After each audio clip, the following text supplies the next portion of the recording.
Well, shalom everyone, and welcome to my afternoon update. It's just 6 o'clock here, 6 p.m. in Israel, and I just want to update you with what's been happening throughout the day. No surprise, but the rockets have continued to come in right throughout the day, even though it's the Sabbath.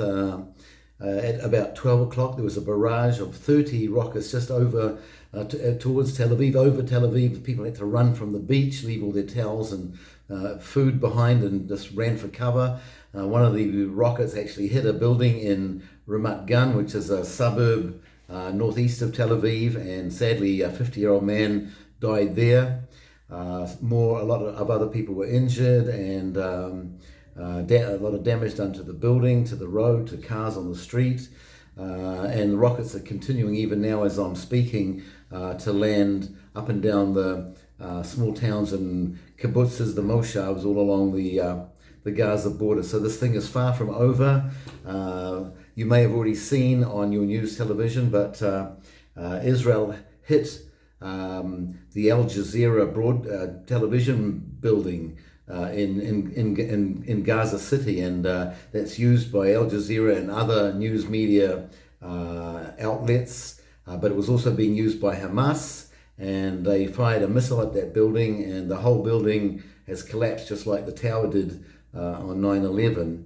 And what Israel did was they warned everybody before it happened, so that the civilians in that building could get out before it came down. And really that's the main difference between the two sides here, is that Israel is selectively pinpointing from intelligence the buildings that pose a threat, and they are only hitting that building and leaving everything else alone. There may be a little bit of collateral damage, but those other buildings aren't being targeted. Civilian centers aren't being targeted. But the other way around, Hamas is indiscriminately firing 10, 15 missiles. They all just come shooting out towards Israel at one time. And that's the purpose of that, is to try to evade the anti-missile system. But those rockets are heading straight towards, they're not going towards army bases or any military centers. They're heading straight for civilian population centers, and that is absolutely against international law. It's a war crime. But I'm not sure that the international court will try to prosecute anybody from Hamas. I don't give them too much chance of even getting them to come to a hearing. So that's the situation. Israel's still responding. It's probably going to be a very chaotic evening again. There's a lot of Nakba demonstrations going on in Arab-Israeli towns on our borders, in Jordan still, and other places in London, New York, most likely today.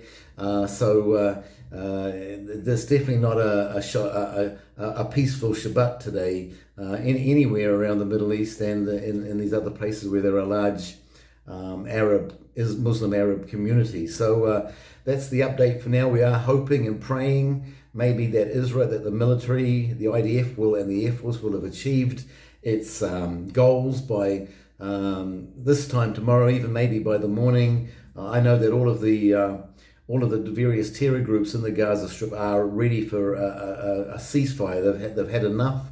They've probably realized now they bit off more than they can chew, and they want this to stop. But Israel wants to make sure that it destroys as much of Hamas's infrastructure and the other terror groups as possible before the ceasefire, so that it will delay any future conflicts with Hamas and with those other terror groups in the Gaza Strip. So we're having another Zoom prayer meeting at 9 o'clock tonight. Please join us if you can.